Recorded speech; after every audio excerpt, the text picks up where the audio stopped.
माँ Pratima recording studio Sheikhpura.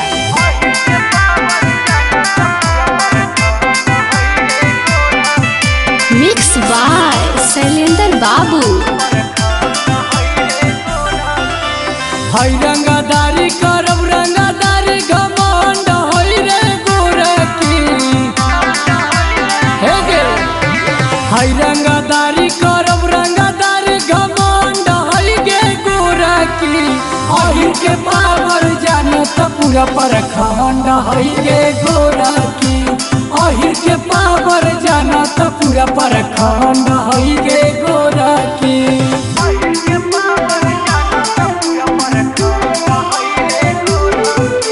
माँ Pratima recording studio Sheikhpura. हरे दू गो पिस्टल लेके हम तो घूमो ही कमर में।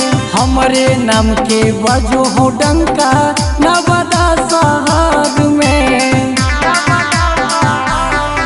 अरे दू गो पिस्टल लेके हम तो घूमो ही कमर में।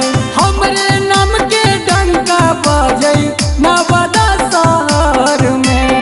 16 बरिस में 16 गो मर्डर के दंग होई रे गोरकी। अहिर के पावर जानो त पूरा परखंड हई रे गोरकी। अहिर के पावर जानो त पूरा परखंड हई रे गोरकी।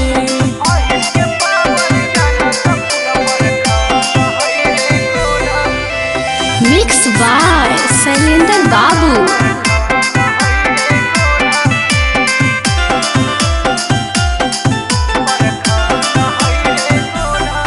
अगे रंगा भाई समरथवा दुनु करही शासन गे। कोनो जिला में पूछली है जाके चिन्ह पर शासन गे। अरे सचिन बिहारी शैलेंद्र दुनु करो हो शासन गे। कोनो जिला में पूछली है जाके चिन्ह पर शासन गे। हमरे लगे से बड़े बड़े फंड होते रे गोरकी। अहिर के पावर जानो त पूरा परखंड हई रे गोरकी। अहिर के पावर जानो त पूरा परखंड